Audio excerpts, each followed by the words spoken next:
Él es vicepresidente del Colegio Nacional de Abogados Foro México. Con el gusto de saludarte, Julio. Y bueno, una primera opinión de lo último, luego de toda esta tensión que se ha venido dando esta semana, dice el presidente Donald Trump, esto lo acaba de dar a conocer, se suspenden por 90 días los aranceles en medio de una guerra comercial con China, que el arancel habría alcanzado más hasta 125%. Esto obviamente va a tener consecuencias a México, pero ahora en un momento lo abordamos. Una primera aproximación de todo esto que estamos viendo. Julio, adelante.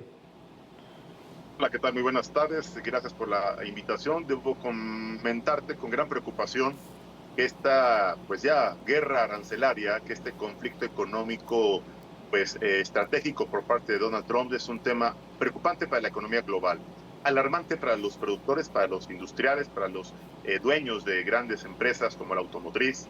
Y la verdad debo decir algo alarmante para la economía de los mexicanos, porque México depende, la economía mexicana depende mucho del desarrollo, el crecimiento y el dinamismo de la economía norteamericana. Y si a eso le sumamos la tensión con los mercados de los países del Pacífico Asiático, entre ellos particularmente China, que nos inundan y que nos toman como la puerta trasera de los Estados Unidos. Y sí, hablo de la puerta trasera de los Estados Unidos porque nos ven como la parte estratégica para inundar con sus productos, obviamente de reproducción ilegal, conocidos como piratería, entrando obviamente sin pagar aranceles ni impuestos, a través del contrabando, la corrupción, la simulación o la coparticipación de servidores públicos o incluso algunos funcionarios que están involucrados en esta red muy amplia de corrupción que permite el trasiego, la internación definitiva y la comercialización en diversas plazas a nivel nacional de mercancía pirata. Pero no solo pirata, también mercancía robada, mercancía de contrabando, mercancía de segunda. Entra mucha ropa de segunda, muchos productos y accesorios personales de segunda mano, otros son robados. Y si a eso le sumamos la mercancía de reproducción ilegal conocida como piratería, más el contrabando, cuando sea puede ser original, no está pagando aranceles ni impuestos de importación definitiva, pues todos estos factores son un caldo de cultivo para la delincuencia que se sigue enriqueciendo a manos llenas, reitero, claro, bajo la complicidad o el apoyo de malos servidores públicos. Ahora, déjame preguntarle, la guerra comercial, pensando en todo esto que entra de manera ilegal, ¿puede beneficiar a México en cuanto a la oleada gigantesca de productos chinos que muchos de ellos pues, entran a México sin ni siquiera pagar pues absolutamente nada, ¿no? Ni permisos, ni fletes, ni absolutamente nada? O sea, sí puede en este aspecto, digamos, de alguna manera verlo como alguna especie de, bueno, es una oportunidad para consumir más local o de plano sí también nos afecta, Julio. A ver, debo ser muy concreto en ese tema. México había entrado en un área de confort. México tiene un déficit comercial con China. Obviamente, importamos mucho más de lo que exportamos a China. Tenemos una diferencia de más de 80,000 millones de pesos y unas pérdidas directas a la industria de más de 43,000. La industria nacional no tiene capacidad de producción. Somos dependientes de los productos en un alto porcentaje de consumo personal, de alimentos, de obviamente algunos objetos de tecnología, obviamente electrónicos, y México no estaba preparado, ¿sí? Porque estaba en la hamaca del TEMEC, estaba en la hamaca pues, de la conformidad de los cero aranceles, de la internación bajo actos de corrupción, de la piratería, y como bien dijo el secretario de Economía, se acabó la fiesta. Yo quisiera ver que realmente se acabe la fiesta y que no sea un cambio de administración nada más, y que el que cobre las cuotas sea el nuevo gobierno, ¿no? Claro, interesante esto que comentas. Ahora, déjame preguntarte, desde tu perspectiva, ¿hacia dónde va a terminar esta guerra comercial? Teniendo en cuenta que, bueno, ya sabemos que Donald Trump le gusta ganar, le gusta apretar fuerte, ya se anunció los 125 aranceles, China le contesta también por la fuerza que tiene, la fuerza económica. Al final de cuentas vemos que se van a pausar, no se sabe bien a bien quiénes sí y quiénes no, pero ¿dónde estamos terminando? ¿Dónde terminará esta presión, Julio? Claro, la pausa de 90 días es para aquellos países que no impusieron aranceles como una medida de reciprocidad o una medida de venganza.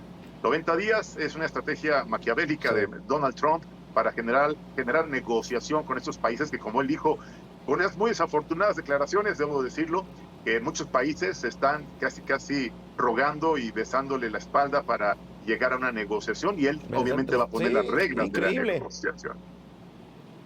Así es. Y bueno, si hablamos de Donald Trump, está rascándole y está jalándole los bigotes al león, al gato. China es la segunda economía más poderosa del mundo. La capacidad de producción, la capacidad de penetración económica, la capacidad de afectación a las industrias es determinante. La industria china, nada más voy a mencionar un ejemplo, en los Estados Unidos tiene un control del 73% de la industria de consumo.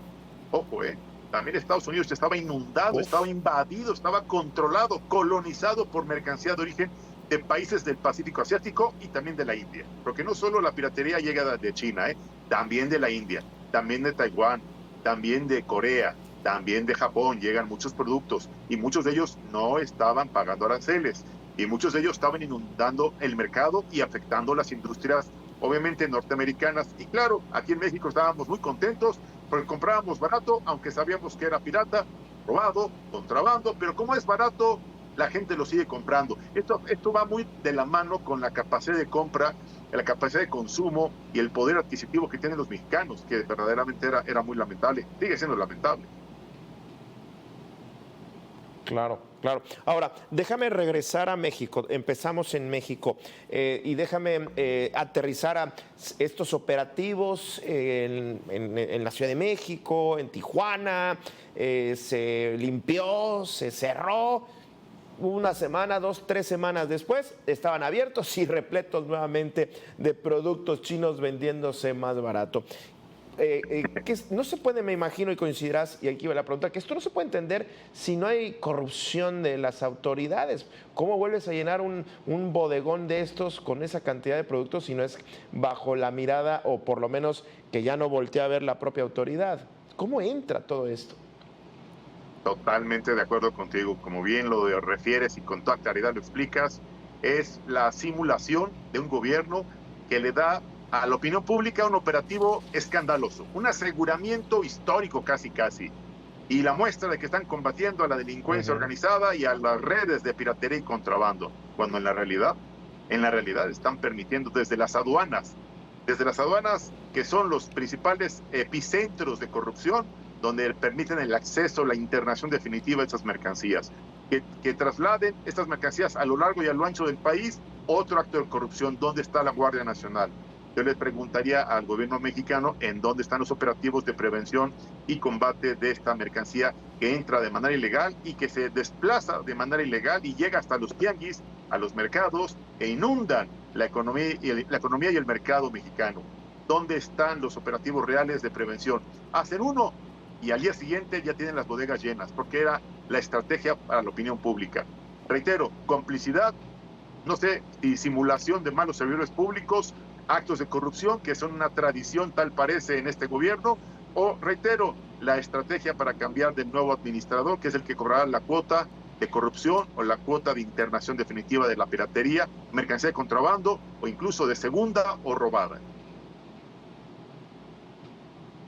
Increíble. Ahora, déjame preguntarte, ¿tiene México, ahorita comentábamos sobre la capacidad de consumo y producción de bienes? El gobierno le ha apostado por impulsar el Plan México, inclusive el Plan México 2.0, aquí lo hemos estado discutiendo.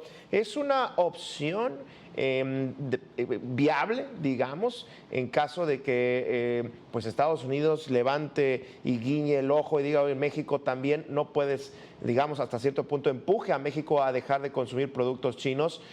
¿México puede sustituir toda esta producción, Julio? A ver, México está sujeto a las presiones del gobierno de Trump. Y una de esas presiones es precisamente equilibrar la balanza comercial y déficit que tenemos con China. Es decir, de disminuir las compras y el consumo, la internación definitiva de mercancías de origen chino o de países del Pacífico Asiático. Reitero, eso es una imposición del gobierno norteamericano o una estrategia proteccionista para fortalecer la industria económica norteamericana, porque la nacional está desmantelada.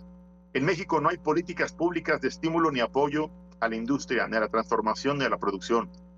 En México no es como en China. En China hay apoyo, financiamiento, hay subsidio, hay investigación, hay constante respaldo o intervención del gobierno para que las industrias tengan capacidad de producción a muy bajo costo, y eso permite que obviamente se genere una competencia desleal en el precio y evidentemente con ello inundar los mercados internacionales. En México no sucede así.